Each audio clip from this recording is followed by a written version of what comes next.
Yeah, yeah. Fresh out the cell with a plan and a boo. Ain't clip beeping, but my heart's beating for you. Let's go. Met her on a prison pen pal site. She said you cute even in that orange light. Now I'm home and I'm free, kinda on probation. She picked me up in a Prius, pure elation. Got a teardrop tat and a heart full of dreams. She brought cupcakes and some government cheese. I said, girl, you a snack, maybe even a feast. She said, you just hungry cause you live with the beast. Love after lockup, wild and free. Got no keys, but she got the key to me. From yard time to FaceTime, look at us glow. From prison phone calls to reality show. Love after lockup, we don't play. Tinder got nothing on JPay. I did my time, now I'm doing hers. Doing laundry and love, both in spurts. Welcome to a special bonus episode of Love After Lockup Lockdown. Today we're talking to Daonte from season 3 and 4. I'm Jennifer. And I'm Lisa. Welcome, Daonte. How was your Veterans Day? Not very eventful. Usually that's one of my favorite days to, go get free food and everything. But I had so much going on, I didn't even go do nothing. So actually, I went to Arby's, but they wasn't doing nothing for Veterans Day, surprisingly. So Have you tried their steak nuggets that are ridiculously overpriced? oh yeah, I had those the other day. They were pretty good actually. Did you like the steak nuggets? Were they worth it? Yeah, I don't shop at Arby's that often, but I'll go there for that. I heard they were like fatty, like they had a lot of fat on them. Not the ones I had. No, they were. No, Really? it's like $19 for the meal. Yeah. Well, it's Arby's, of course. Yeah, yeah, Yeah. everything at Arby's is expensive. Well, you guys kind of popped up out of nowhere. I ain't gonna lie, I had never heard of you before, but then I seen your group. So, So Jen and I were podcasters. Well, it's been what, 5 years? We've had other Probably. podcasts, not together, separately, and we became friends because of podcasting, and we've been friends ever since. And we wanted to start something new, and we started this podcast in the end of May, and it's just kind of right. blown up very quickly. And obviously our Facebook group we didn't expect to get so popular so quickly, and it just did. I'm not a So, fan of those groups. Yours is all right though. We well, try to we keep we it. try. Yeah. It's heavily it, moderated. Yeah. we actually had to kick Mama Karen out. Really? I don't know if you know who that Yeah, is. that's Troy's mom. Yeah. Yes, she was very out of hand, but I guess Troy said his mom got kicked off of TikTok and some other apps too. I mean, in her defense, So, I mean, I don't know what gets talked about them, but in her defense, being a cast member that's always going at it with people in the groups, it's hard to shut up and not say nothing when you see people slandering you all the time. Right. yeah, they either love her or hate her. And then they'll always use that. Then they'll always use that same. Well, you put your business out there, so you can't get mad at our opinions. I'm just like, dude, that was 5 years ago. Yeah, I post on social media still, but I don't post for y'all. Y'all just take it. Like, Yeah. if you don't like somebody so much, why in the hell do you follow their life so closely just so you just so you can complain that I'm posting? It's my page. If I want to post something, I can post something. Yeah. Joalia recently commented in the group, somebody said that they hated her because of her glasses. And she's like, that is a wild reason to hate Yeah. somebody. I was like, it is. What is that I about? probably get it the worst out of all the cast members. I probably get it the worst. I done got called some of the worst things you can imagine. We were talking about how when we were like so when I was 18, like I dated up. I like when I was 18, I felt like I was older. I felt like an adult. And I feel like people have a problem with someone who's 18 dating someone who's older. In the eyes of the law, that is an adult and you can do what you want. And I was like, when I was 18, I felt like a full-blown adult and I could do whatever I wanted. I could date whoever I wanted. I could live my life. I moved out. I'm 40, almost 49 years old.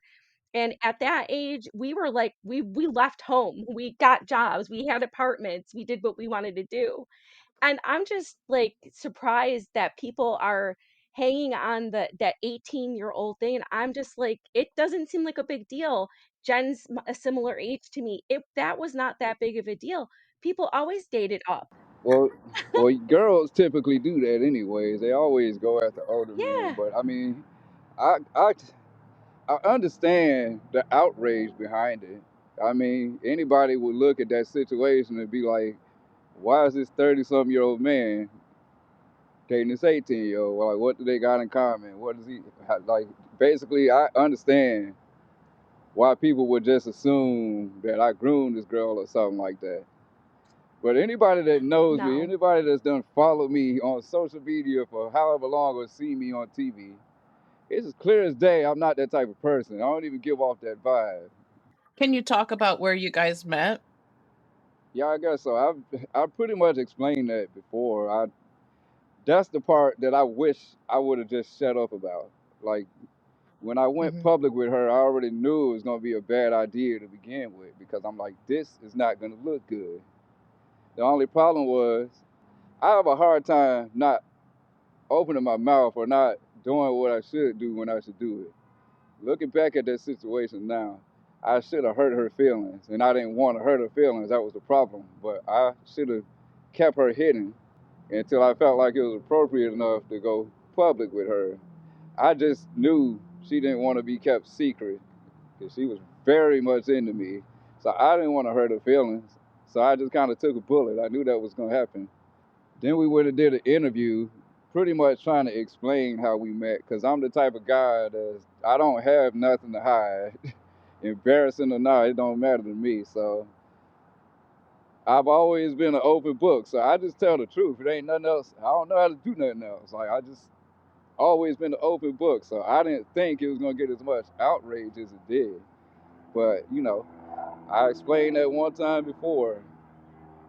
Initially, when she did reach out to me in my DMs, because that's what she was, basically, I hate to say it, but just a fangirl of mine that was following me. Yeah. So when Mhm. she reached out to me in my DMs, at that time, she was underage. She was probably about 16 or something like that back then.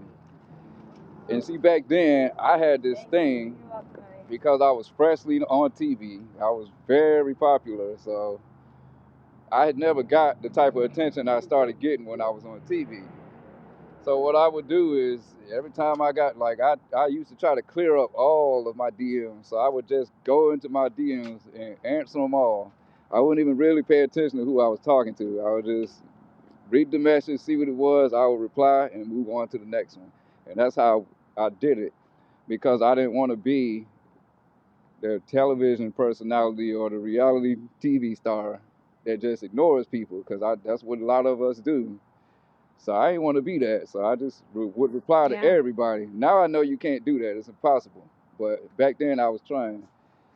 And if you were consistent, like basically if I was to reply to you and you consistently keep messaging me back, eventually I'm gonna take a look at you and see who you are. So that's what happened with her. Right. Is I replied to her the first time and then kept moving and then she kept consistently messaging me. So I finally took a look at her profile to see who she was, and obviously when I saw her at that time, she looked young. So I was like, "What the hell?" And the Mhm. first thing I said was, "Hold on, man, how old are you?" Because I was like, are you even old enough to be watching Love After Lockup right now?" Like, and she Yeah. told me how old she was, about 16, I think, and I politely turn her down. I was just like, man, I can't talk to you. That's the first thing I said. I was like, bro, I can't talk to you like that. And she was like, I'm not really trying to get, like, obviously she liked me, but she didn't want to give off that she was trying to talk to me. So she was like, I was just reaching out to you, but even if you ever did, the legal age of consent where I'm from here is 16 anyways. And I was like, oh, okay, well, that ain't the legal age of consent where I'm at. And Yeah. even if it was, I still wouldn't talk to her. Like I was in my early 30s at that time, and at that point in time, I had too much going on. Like I was on national television, I was super popular, and I had a bunch of other women interested in me. So there was no way I was gonna commit career suicide to go try to entertain some underage girl. Right. When all they gotta Sense. do, as soon as they get upset, I know how young girls are. Like as soon as they get upset or something, go blast it, and then that's your life. I'm not gonna play with my life like that. So I Yeah. politely turned her down. I was polite about it because I had done already opened up a conversation with her. So I didn't want to be a dick all of a sudden now that I saw how old she was. So I just was like, respectfully, I can't talk to you like that. Like I can't do it. Like you cool, but and she was cool and she left me alone. And so I was okay with that. And that's the misconception that people have, is that they think that after that I just continue talking to her. She did. I didn't hear from her again until like the next year. Like it wasn't. We weren't even friends like that. She literally was just one of my followers. That's it. Hmm. And yeah, I didn't hear from her again until like the following year or 2 years later, however long it was. It was like right when she graduated high school. So that was a few years later. And she messaged me saying, "What's up? Long time no see." Just updating me on whatever she had going on at the time with her boyfriend and all that. And I was like, "That's what's up, man. I see you graduated and everything." And I was cool. I was, happy for her. That was what, May of 2023, I believe. And at that time, I was messing around with Nicole again. That's the woman I was talking to at Oh. that time. As a matter of fact, I had posted pictures, a bunch of pictures of me and Nicole together, because we had started sleeping with each other and everything. And as soon as I posted that, I got dragged to hell by everybody on the internet for showing myself with Nicole again. So I took it down, or it's in my archives on Instagram. So I'm the only one that can see them, but they're there. Then after that, I pretty much continued on with Nicole that entire year. Like we were not, and the thing with that is we weren't officially a couple again, but we were sleeping with each other. So we were basically friends with benefits. And around the holiday time that time, I kind of sat in the car with Nicole and I had to talk with her. And I was like, listen, man, what are we? Because I'm like, at this point, we're carrying ourselves like we're in a relationship again. We're sleeping with each other. I spend all of my time with you again at this point. So at this point, listen, I've been dealing with you for 5+ years now, on and off at this point. There's nothing at this point I need to prove to you. If anything, you should be proving something to me. So I was just like, if you want to be like this and continue to be friends with benefits, that's cool. I ain't gonna press you, but you know, just know I'm gonna go entertain other people. Cause I wasn't pressed over Nicole no more by that time. She didn't have the same pull over me like she did the first time. Cause now I was sleeping with her and everything. So, I kind of got to a point with Nicole where I just accepted her for who she is. Nothing she does surprises me. A lot of things that she does and says I expect from her, and I just kind of accepted that and dealt with it until I didn't want to deal with it no more. I started Right. pushing myself away around the holiday time that year. Then in December, I went to Brazil and met a Brazilian woman. And my baby mama at that time had turned 18. She had turned 18 in November of that year. So there's people out there that think I just waited and waited and waited. It carried on some some ridiculous secret relationship with her until she finally turned 18. Then I pounced on her, and I'm just like, okay, well, if that's the case, she turned 18 in November. I ain't hook up with her until 4 months later. So obviously that Yeah. wasn't the case. But I went to Brazil in December and I met a Brazilian woman who just kind of made herself my girlfriend out of nowhere. And there was a language barrier. We couldn't speak English, so we were speaking through translator. And she just kind of attached herself to me because I didn't know nobody there. Because I wanted to go there and just ball out and talk to a whole lot of women. That was my plan. But this woman just kind of took a hold of me. And again, I didn't want to hurt her feelings. I saw how into me she was. So I was like, great, I guess I'm stuck here with this woman the whole time. Is it weird? He could have been a 90 fiance. And then when I came back, I kind of still was carrying myself like I was her boyfriend, but it was because I didn't want to hurt her feelings. And then I was still sometimes entertaining Nicole, but I had started pushing myself away from her. So late January 2024 is when Addie, my baby mama, popped up and reached out to me out the blue. Like, I was door dashing one night and I just pulled into my place and somebody was calling me on Instagram. I look up and it's her, and I'm like, I had never spoke to the girl. I was like, I ain't never spoke to her before. Like, I just had a few brief DMs with her, which I'm upset with myself at now because I wish I would have kept all of that thread because I'm known for keeping receipts. So all I would have had to do was post that, and everybody would have seen what I'm talking about. But I had got with a woman shortly after I broke up with Lindsay, and we were kind of toxic. So I messed around and gave her access to all of my social media so she could go in my DMs and see whatever. And she started going into my DMs and looking through old DMs from before I met her and how I talked to other women and compared it to how I talked to her. And that was weird to me. So I just went in my DMs and did a mass delete of whatever I had in there. And I guess that thread was one of them. And so to this day, I regret that. But, I had never spoke to her prior to that. So her calling me all of a sudden was weird to me. But I was also aware that she was 18 around that time. So I didn't mind answering. I was like, oh, well, I know she's 18 now. So I answered and we spoke for the first time. And she just was venting to me about what she was going through with her boyfriend at the time. They were kind of falling out. And I thought it was odd that she chose me out of all people to call to vent to because weren't friends like that. Like, she literally was just one of my loyal followers, it seems like, because she can remember things that I said on the Instagram live from years ago that I don't even remember I said. So I'm like, you follow me that closely? And so I spoke to her and let her vent to me. I gave her my advice. Like, I told her, I don't feel like you're just going to remove yourself from that relationship right now. I was like, you telling me y'all been Yeah. together for so many 2 or 3 years. So I'm like, it's hard to just end like that. So I said, I think that you will, but I don't think you will right away. Like, I was just trying to be basically her friend. But then after that, she was calling me every day. Like, so I was listening to her every day. Then I got comfortable talking to her. And then after a while, I started to realize this girl wants me. Like, it was as clear as day she wanted to talk to me. So she was breaking up with that guy. So I just looked at it as, all right, I can tell that this girl really wants me. Like, so I'm gonna be like, I've been honest with her about it. I can be honest with myself about it right now. Like, back then, I wasn't really thinking with nothing but the head down there. Me and Nicole had stopped sleeping with each other.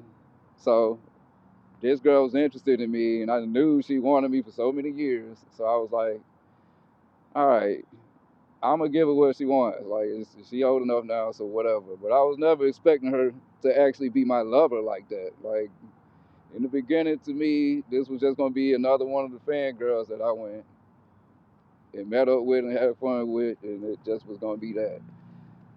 But I just happened, I have a heart, so when I got down there, went down there to meet her, and I brought her up here and we met, I just could tell she was super infatuated with me. Like, I was basically her crush from the show, and she had me. So she was just as smitten as me as I was with Lindsay when I got her, because that was my crush from the show. So, I mean, I didn't. I told her recently. That's why I told her I should have just hurt your feelings, because I told her back then to try not to get too wrapped up into me, because I was at a place in my life where I wasn't ready for a relationship no more. I didn't want it no more. I had done been in so many failed relationships. I was okay with what I was doing. I was okay being friends with benefits with Nicole and just doing my own thing. So I wasn't really ready to step back into all of that yet, but I didn't want to hurt her. So Why do you think that Sarcasm wrote such a scathing article? I didn't My bad. I didn't really read it, so I don't know what you're talking about. But Oh, okay. I kind of, I try not to pay attention to that stuff. But that's Yeah. sarcasm is, I mean, I don't take none of that personal because that's just what those people do. I used to Right. take it Yeah. personal all the time when these YouTubers and all and bloggers like that would come out and slander me.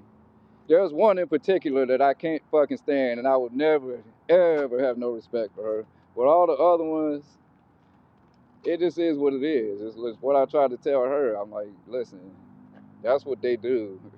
That's how they make their money. So whether they friendly with you or not, if it's a scoop out there, it doesn't matter how it does what it does to you. They don't care about that. Right. Just you know.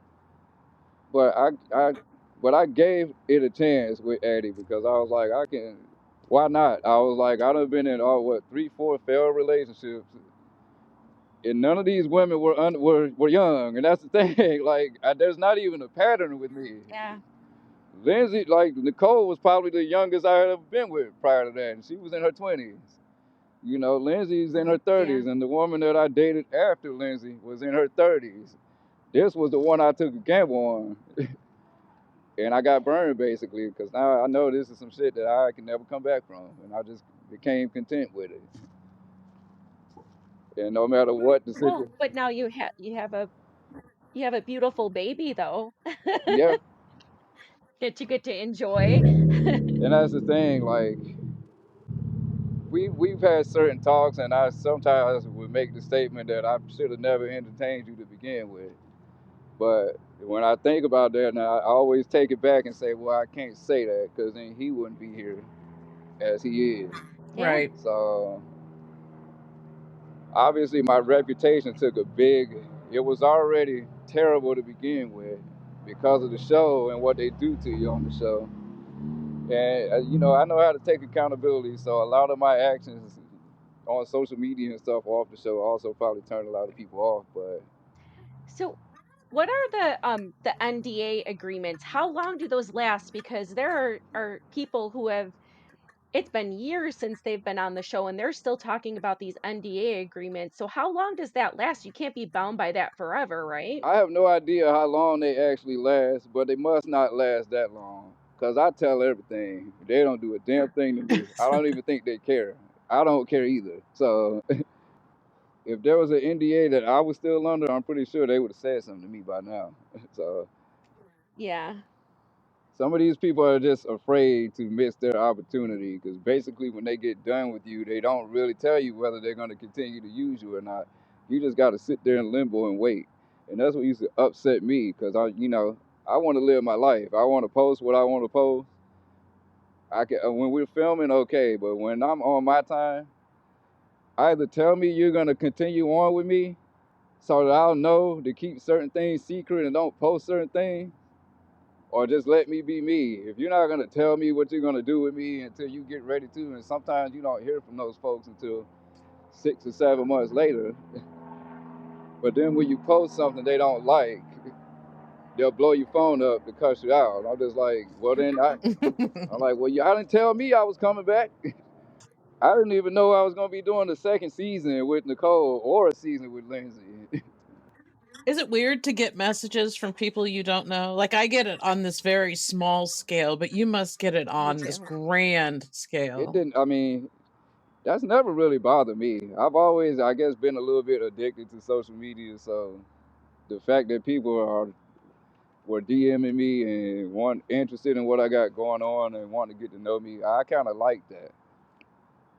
It gets overwhelming after a while because, like I said, I used to try to reply to everybody, and I built relationships with certain people and new friends and everything. But unfortunately, you just can't converse with everybody, even if you want to. So Right?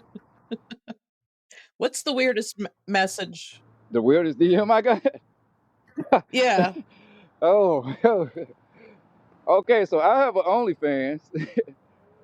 So sometimes, listen, I'm very much a liberal, so I'm very much supportive of all liberal things, LGBTQ community, all of that. But obviously, I'm a man with an OnlyFans, so I was going to attract a lot of gay men because of that. I opened up my DMs one day in my request folder, and it's just a picture of a dude with his ass spread open. And I'm just like, what the fucking fuck? Oh no. And then I got on my OnlyFans, I actually got a DM from somebody asking me how much for a picture of my asshole. And I'm like, what? Oh no. Way too much. My homeboy said I would have said $5,000, but I was like, man, I ain't fucking doing that. That'll be all over the internet if I do something like that. Forever. Yeah. Yeah. That's not yeah, there's not enough money in the world. Do you get recognized when you're out just doing regular things? Do people ask for your autograph? I What get, happens when you're out? I usually get recognized at least once a day, once or twice a day, all the time. Even when I try to stay hidden, somebody sees me. I'll look in the Facebook groups and see somebody say they saw me somewhere, or I'll notice somebody recognizes me. I'm pretty good at I'm so used to it. I can tell when somebody recognizes me a lot of times because they'll be scared to say something at first. Or they'll come walk up to me and say, excuse me, and then I'll say, yes, I'm Daonte from Love After Lockup. And they'll be like, oh my God. They're gonna be like, I just wanted to let you know you have toilet paper on your shoe. Yeah. So have you spoken to any of the other people that have been on shows that weren't your season? Have you met other people Uh, and talked about different experiences I that mean, they had versus you yours? mean other cast members from Love After Lockup or other Yeah. reality stars, period? Yeah. No, from Love After Lockup. I mean, maybe that weren't like on, your season, like from past seasons, or maybe someone who didn't have a That's one of the reasons why I became a problem child um, for production and for Sharp Entertainment. Because for whatever reason, they have something against cast members interacting with each other. It's for whatever reason, okay. it's a big no-no. And I just happen to be friends with a whole lot of the cast, and it's just I don't understand it. The reasoning behind it is it makes the show look fake, and I'm like, bro, half the show is already fake. What do you mean it makes the show look fake? Because we know each other. Like I'm like, we're not in a multiverse where we don't know of the other people's existence. We're all on the same show. Of course, we see each other. Mhm. But for whatever reason, they don't like that. But I became friends with like, I could probably list them all if I could think right. But my first friend, cast member friend that I ever made from the show, yeah, it was from my season. Rachel and Doug. We're best. We to this day are pretty much still BFFs, and we became friends before our season. We became friends before our season ever even aired Oh yeah? because we knew we were going to be on the same season because they started, promoting us. So she reached out to me on Instagram, and we just instantly became best friends. And I went to Michigan and hung out with her, and that was the first time I got in trouble because me and Rachel posted our pictures together. Oh. Like Oh. Oh. right after the end of our first season, we thought it was okay, so we posted our pictures together. And then the Love After Lockup Instagram page reposted our picture. So we thought it was cool. Then we got to talking to, and then a few months later, me and Rachel went to Texas to go visit Brittany and Ray. And we all took pictures together and posted it. And I tried to be slick and put it in my story. And they saw it and cussed me out. But yeah, I'm friends with Rachel, Brittany, Ray, Chevelle, and Quaylon. I've met all of these people, hung out with them, posted pictures of them. Kevin, Tyrese with the blue suit, Lacey and Shane and John, That was a great suit. Key Rock and Brittany. Man, John Miller from Iowa, the Native American. I went up there and seen him, posted pictures with Oh him. yeah. Angela from Angela and Tony. So I'm friends with a lot of them. We love Angela. We love Angela. She was so cool too. I We went and met her when I drove down to Mississippi to go film with Lindsay because we had like a free day. So before we started filming, I drove to Grenada where Angela is from, and me and her went in this like sports bar and hung out together. And it's a picture posted somewhere on my Instagram about that. And it was cool because we were both getting recognized while we were sitting there talking. People were walking up to us and wanting to meet us and stuff. But she's such a nice woman. She's such a sweet woman, and the show did her so bad. She lost her job because they made her do that steak or blowjob thing that was instructed to her, and so that Oh, made her lose her job. And she, you know, yeah. What? that's terrible. That is terrible. How often does production lead you guys to do stuff? Like, how often are they telling you what to do, or is it something that they go, "You need more of this," Oh or yeah, all the time. they pretty they yeah. pretty much Oh, produce or instruct. I'm gonna say about 90% of what you see. Basically, there's a story. I've learned like there's a story that has to be told, and it's gonna be told one way or another. And they're gonna make it happen whether you want it to or not. And you're gonna be whatever character they've chosen for you to be.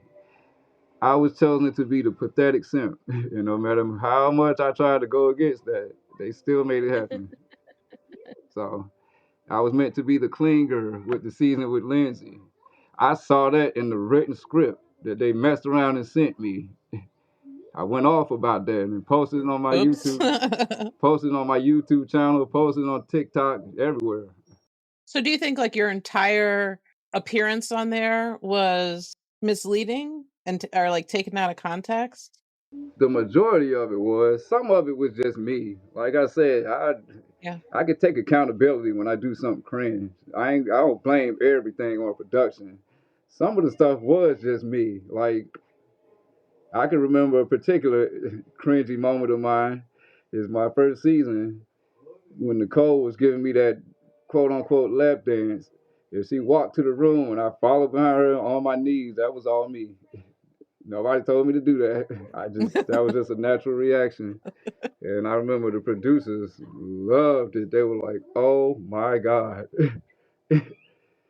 But then a lot of the stuff is them. Like, yeah, a lot of it is them. Like me showing up at that wedding. I didn't want to do that shit. And they had me stand up there behind that tree looking right creepy. That was all them. Same thing when I filmed with Lindsay, having me looking through this glass window, looking creepy. And I didn't see nothing It but was creepy. Lindsay and Blaine standing there talking. I know it looked like they were about to kiss on oh. TV, but all I saw was them standing there talking. Actually, So for everyone who well, they message me all the time, how do I get on Love After Lockup, like as if I'm a producer or a casting director or something, and I just send them the links. Do you think that that it's worth it? I mean, is it worth it financially? Is it worth it for your entire life to be aired out? Like, would you do it again? Would you recommend it? uh, wow, that's hard. Financially, it's not gonna be that big of a deal. I'm gonna tell you right now, it ain't nothing life changing at all. I make more Okay. annually at my actual job than I ever did on that show. So I ain't gonna say it's gonna be life changing Mm, financially. It helps. I never complained about it because it was more money than I had at the time. But it's not a big deal financially. As far as what me recommending it for other people, I try not to. My experience was my experience. So some people may have better experiences than me. But the advice I would give anybody trying to go on there, if you are expecting to go on that show and boost your career to do something different or expand your rap career or whatever, you might as well not even waste your time because you're not gonna get nowhere but in that love after lockup circle because they ain't gonna promote nothing you do. yeah. You're gonna have to do it all yourself, and it just. I watch all these rappers on this show. None of them, you don't hear none of their music on the radio for real, or streaming or none of that. And then Yep. when they show them rapping in front of somebody, it's always a real small crowd in a dimly lit place. So, Yeah. but I mean, if you want to, and as far as what it does for your mental health, that I wouldn't wish on my worst enemy because it destroys your mental Right. health. Because they're gonna make you look silly no matter what you try to do. You ain't that's not a show that's designed to make anybody look good. It's a trash television show. Right, that's fair. So if you're gonna go into it like with my mindset now, if I was to ever get the opportunity again, I would go into it and know what I'm getting myself into and be like, cool, let's see, y'all this what y'all want me to be. Fuck it, let's do it. Mhm. See, I went into it naive and green, not knowing what I was really getting into, even though I watched the show myself. I really didn't know what I was walking into, but that's what they like. They like that. They like it when your emotions are raw, and that's why they kept, you know, playing on mine, because that's what they want, my real reactions and stuff. Were your relationships as toxic as the show made them appear? Absolutely. Not all of that stuff is fake now. Yeah, but what do you think caused you to be in, like, in these toxic relationships, like I don't know. I don't go look. I don't know what's wrong with me with that because I really don't go looking for that.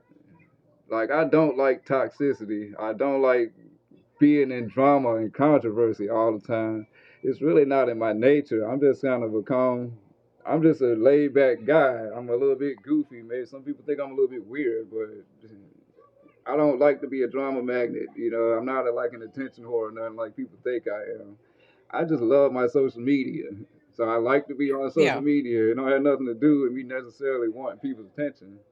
I don't know. Like, I just try to see the good in people, I guess. That's what it is with me. That's how I even started entertaining the inmate to begin with, because it was just a joke to me at first, and I just thought that it was just a dare. Like, my homegirl and I, when I used to do security, were just watching a prison documentary one day about this young girl that did some stuff.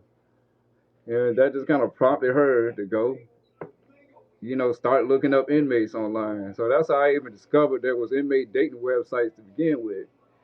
Because she saw like a former porn star on there. And obviously that intrigued me. So I went to go look or whatever. And it was just like when I say it was just a joke, she just dared me to send it because it gave you the option to send them a quick email. So she just dared me to, she was like, I bet you won't do it. And I was like, who won't? So I just wrote, I don't even remember what I wrote. I didn't think nothing else about it. And then a week later, I had a letter from the woman I messaged at my apartment. So that's how it started. And then I just Hmm. looked at that like, because I was in a dry spell around that time. Like, was engaged, it wasn't working out, or we had split it off because it was the woman I was engaged to was foreign. She lived in Taiwan, and it was just too long distance for me. And she was like 12 years older than me too, so she was already in her 40s, and I was in my late 20s. So it just wasn't really working out. But when I discovered that, I looked at those women not as criminals, basically. I know that's what they were, but me, I thought that this was just an easier way. Like, this is another way to meet women that people don't know about. Like, I thought that these were like forgotten women that people just cast off to the side. So I was just trying to be a guy to show them that, you're not necessarily forgotten about. You might have did something, but everybody deserves another chance. And, I wanted to find love either way. So I just kind of would. That's what it was. I just tried to show these women that Yeah. it's somebody out there that actually does pay attention to you. But I didn't know that they finessed people back then. I was green to it. So I thought that everything these people were telling me was gospel, and I really was naive to a lot of it. And then I just, for whatever reason, seemingly kept gravitating to the same type of woman after that. Like, Chelsea was the first one. She did me worse than Nicole did, and she was before Nicole. When she was alive, when I started dating Nicole, because she tried to, keep coming back around or whatever. And she basically thought that that was just another version of her when she found out what it was. And then after Hmm. that, next thing you know, I'm with Lindsay. I don't know why I kept gravitating to the same type of people. Right. I don't know. Sometimes it's just I guess you just attracted to what's the opposite of you, and I'm so laid back and calm for the most part. I guess it was something about that that just used to get to me, but now I'm kind of so over that at this point. We grow out of it, you know, you get to a certain age and it's like, I'm over all that. And I guess it low key presented a challenge or something like that for me. Yeah. I don't know. But the thing with those type of women is that when I get with those type of women, I pretty much would always put myself down. I didn't think, like, I just now started to realize that as time progressed. Like, I was always thinking I wasn't good enough, like, you know, for Nicole or Lindsay, anybody. Like, maybe that's why I was so infatuated back then at the time, because I felt like they was all out of my league. But Mm. truth be told, man, half of them was out of my league. I just didn't realize that back then. Well, you mentioned a lot about social media and how you love social media, and that can be a career these days. So are you trying to um build a career off your social media? You said you have a OnlyFans. I Do you want mean, that to be your job? Because it can be really lucrative. People get rich off social media. I mean, it's kind of my other lifestyle basically. I'm kind of two different people to a certain extent. Like I'm me when I'm not on social media. I'm just Deontay, regular Deontay, and then when I get on social media, again, regardless, no matter what I'm going through personally, I could be going through it or whatever. But when I'm on social media, I'm in character. I'm upbeat all the time. I really try to keep my poker face on, even though it's hard.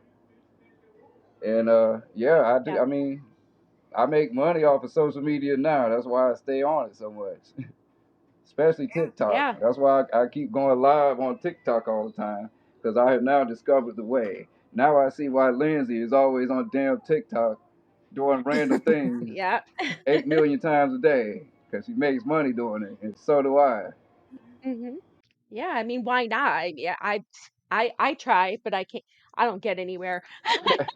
But so talk about your artwork with the twisted tunes. Oh, How did you get into that? What do you oh, want people to know about it? that excites me. I love when people. I don't get asked about that often, so when somebody does, it really excites me because everybody always wants to ask me I about love the it. mess and love at the lockup stuff. So see, that's kind of my way of trying to transition and show people another side of me, show people my creative side. So Twisted Tunes is basically something that me and my friend Josh, who is the guy I'm always tagging on those posts.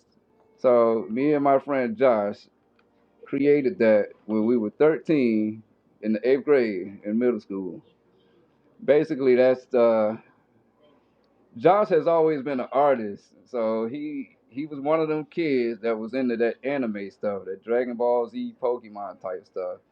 I never liked that Yeah. stuff, so it never intrigued me. I was always a fan of American animation, but he was one of those anime type people, and he knew how to draw those characters really good, like the Dragon Ball Z characters and everything.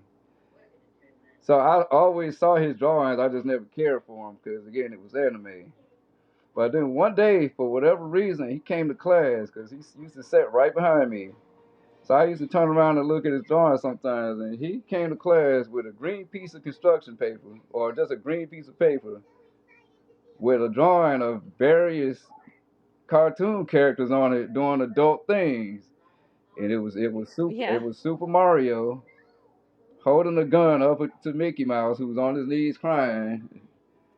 And then you see in the corner a Dragon Ball Z character, Krillin, just laying there dead.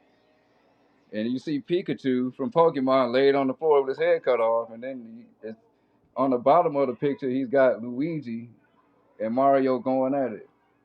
And it was like the most amazing thing I had ever seen. As a 13-year-old kid, that intrigued me. And I was like, yo, what's this? I was like, you didn't draw that. He was like, I did draw that. And then he took another piece of paper and sat right in front of me and drew another picture from scratch of Super Mario. I said, put him with a girl. We couldn't think of a girl character. So the first girl character I thought of was Jigglypuff from Pokemon. So he Oh, so he drew Jigglypuff in the bed as Mario's in his boxes basically, and then I said you should draw Link from Zelda in the corner beating his meat because we were kids back then, so we thought that was funny. So he drew that, and he had also drawn Doug from the TV show Doug as the pizza yeah. delivery guy, scared as Mario was holding the gun up to him. And so he would continuously do this every day because he saw how intrigued I was by these pictures. And then he gave them to me. So I started taking them home and adding color to them. And then he would keep adding new characters. Like the third picture he drew introduced Bart Simpson and all these different type of characters. So after a while, I'm creative. When my mind starts to flowing, I'm creative. So I'm very good with a pen. So I just started taking these pictures and adding dialogue to them and started writing it on paper and started creating these episodes. I took his first picture that he drew, and that was episode 1. I took the second picture he drew, it was episode 2. And I created full stories behind these pictures. And then he started to have to keep up with me because I started writing multiple episodes, and he would start drawing according to whatever episode I wrote. And I discovered that he could draw whatever character as long as he seen a picture of him. So I would start, I ain't gonna lie, I was a 13-year-old kid. So I used to shoplift back then. So I would go to the grocery stores and start shoplifting like magazines and coloring books and stuff with cartoon characters in it so that I could take it to school and he could draw them and add them to our franchise. And it just expanded over time. And this lasted from 8th grade to 10th grade, so about 3 years. We had 3 seasons, and then I moved. And of course, this was like 2002, 2003, and it just kind of fizzled out, but not for me because I kept every last one of his drawings and all of my episodes that I still have right in here to this day. I showed them on my TikTok live before. And so I kept that thing alive. Like I always, no matter where I was at, in the Marine Corps, when I was deployed overseas, I took all that stuff with me. When I was on the boat, it was on the boat with me. I've held on to that stuff for 25 years now. And so once I got a platform, once I got on television and got a platform, and some years had passed because me and Josh lost contact for a long time. And then I found him on social media and we reconnected. So I started posting his drawings at first on my social media, the original ones, just to show people.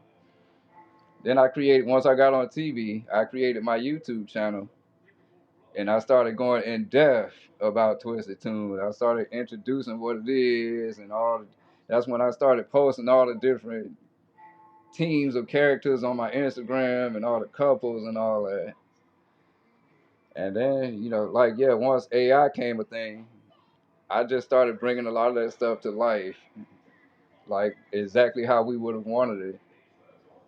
And so I just share it with the world, and I know we could never make it real because of all them copyrighted characters, but it just Yeah. it's nice to be able to show the world what we created so many years ago. And it doesn't get a lot of attention all the time. A lot of people don't seem to care about that because they don't know what it is. But for the people that do, I love it. The way you're mixing the characters is so interesting. I was like, How did you think of this combination?" see what I Like, what I'm doing with them now, like crossing them over with yeah. TV shows and movies. That's just something I thought of. Just because at first I was just creating the actual scenarios that I wrote on our episodes. Then after a while, I wanted to start having fun with these characters, so I started crossing them over with different things like the Avengers, like Street Fighter, like Mortal Kombat. And then I went and did the WWE characters with them all. But then for some reason, when I started thinking about different movies and stuff, especially from the 90s, I wanted to make it look as similar and as realistic as possible with these cartoon characters. So instead of me taking random cartoon characters like Super Mario and making them something, for instance, like the Bad Boys one I did, I wanted to make sure certain characters look like the act. That's why I put Huey from the Boondocks as Mike Lowry. That's why I made Gerald from Yeah. Hey Arnold as Marcus Burnett, and you know that's why I made Elmer Fudd Freddy Krueger because he looks like. So where can people find that? You said you have a YouTube that you have the cartoons on? I know I see it on your Instagram and your Facebook, but Yeah, my YouTube channel is called Dive Into It with D. okay. I know on my TikTok, if you scroll down far enough, you'll see little previews of my YouTube channel because I used to do watch-alongs of my actual episodes on my YouTube channel and spill the tea behind them. The same way I do now on my Instagram lives. It's all actually on my YouTube channel. But then I started doing all Twisted Tune stuff after that. So it's called Dive Into It with D. And if you type that in with an exclamation point behind it, I think you'll probably see me pop up. Okay. Yeah, I'm gonna look for it definitely. So what's one thing like you really wish people knew about you? Huh.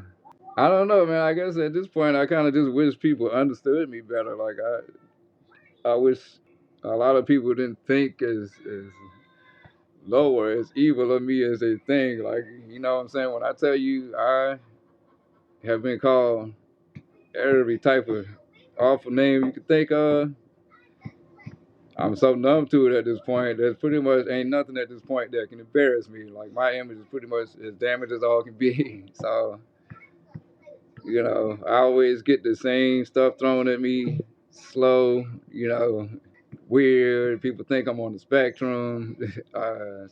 You know, now I get the predator word thrown at me and all type of stuff. It's hard for a person like me to deal with because I'm very sensitive. Even though I'm a man, I'm very sensitive and I have like a huge heart. I just make stupid Mhm. decisions sometimes. That's my only problem, and I probably got a bad picker.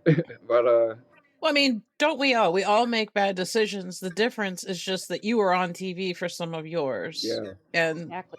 So I wish people would just look at me as, how do I put it, like the gentle soul that I am naturally, like kind-hearted person that I actually am. And if you ever sit down and actually listen to me speak on any of my live videos or anything, you'll see how intellectual I actually am versus what people think of me. Oh no, I can tell you're very intelligent. I don't know where people came up with slow or autistic. I'm not sure. It's not coming across for Because of me. the show, and then because when I'm on social media, I guess I'm a little awkward to folks. I don't know, like you know, I my mouth don't open up all the way when I speak. I don't know why. It just doesn't. And a lot of people just, I guess, think I'm weird or whatever. But I mean, I'm just me. we're all weird. Every last one of Yeah. us. Especially because I had a sex doll. Like it's a crime for a man to have a sex doll or whatever. I'm sure a lot more people have one than admit it. Yeah, It's just you were on TV. yeah, So, do you have are as far as the baby is concerned, are you is does the baby live with you? Are like full-time dad? Yeah. yeah. Mhm. Mhm. Yeah. Sleeping right now. And so this will be the baby's first Christmas? Oh yeah, Do you celebrate Christmas? Yeah. Are You you excited? yeah. I mean, I'll be more excited when he actually remembers what's going on. So he ain't gonna remember Yeah. this, but Next year, he'll be really excited next about it. year. yeah, This year is a little awkward. Next year will be better. yeah. You can get him clothes this year. Yeah, because like, what do you get a baby that young? Christmas. A tablet. Yeah. Now he's crying. Actually, y'all just spoke him up. So Oh, sorry. Aw. I'm back now. Oh my Aw. goodness. Hi, baby. Say hey, man. You're He's so so cute. sweet. Y'all spoke him up. You okay? And I'm so in love with him. I can't even explain. I don't know. He loves his Aw. daddy. He's exactly what I needed to complete me, basically. So you okay, man. Well, that's at least one thing. Everyone says you look like you're a great dad. I mean, so you at least you Mhm. can be very proud of that. Yeah, I appreciate that. I see that all the time. I'm glad people can see that. Yeah. Where can people find you on your socials? You can find me on my Instagram, Daonte Love After Lockup. I'm gonna probably change that at some point because at some point people are right. I do need to separate myself from that. So, but right now it's Daonte Love After Yeah. Lockup. My Facebook is my actual name, Daonte Rodriguez Sierra. That's his name too. Oh my God, he just puked on me. Oh If you want to know why my middle name is Rodriguez and my last name is Sierra, it's because my dad is half Puerto Rican. My dad is black and Puerto Rican, and my mom is black. So that's where that comes Okay. from. I see. Uh, TikTok, Daonte Love After Lockup.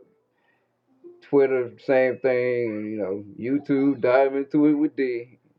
And then of course OnlyFans. So I'm kind of everywhere. And your OnlyFans is under your regular name, or is it Deontay Love After Lockup? I think it's Deontay underscore Sierra or something like that. I ain't been on there in so Okay. long, but I think that's what it Well, we'll send you some butthole pictures. is. Well, thank you so much for talking to us. Yeah, I didn't mean to ramble, but. No, it's great. I mean, we didn't want to do an interview where you'd walk away feeling bad about yourself in any way. Yeah. Oh, But Oh, there we went again. man, you think that's funny too. So that's about it for this week's episode. If you enjoyed the podcast, head over to Apple or Spotify to rate and review. If you'd like to continue the conversation, join our group on Facebook at Love After Lockup Locked Down. Listen every Wednesday wherever you find your podcasts and keep those notifications on to be the first to catch bonus episodes. and in the meantime, don't fall in love. And don't get locked up. First date at Walmart, keeping it low. Told the clerk, don't judge me, I'm on parole. I brought roses, okay, one rose from a gas station. She said, aw babe, now that's validation. We be vibing in a halfway suite. Microwave dinners, romance elite. She my ride or die, she brought me a phone. Even snuck it in once, pre-release song. She hold me down like a key-o with charm. Except she don't mace me or twist my arm. We write vows in Sharpie on my court docs. Judge said no contact, but we beat the clocks. Love after lockup, cuffed and proud. Matching jumpsuits, now we rockin' the crowd. She said, don't mess up, I said, bet. Now we're TikTok stars with no regrets. So here's the love and second chance thrill. From a concrete bed to Netflix and chill. They said, don't catch feelings, but I caught a case of butterflies, girl, not just in one place. Ankle monitor beep. Oops, curfew gotta bounce.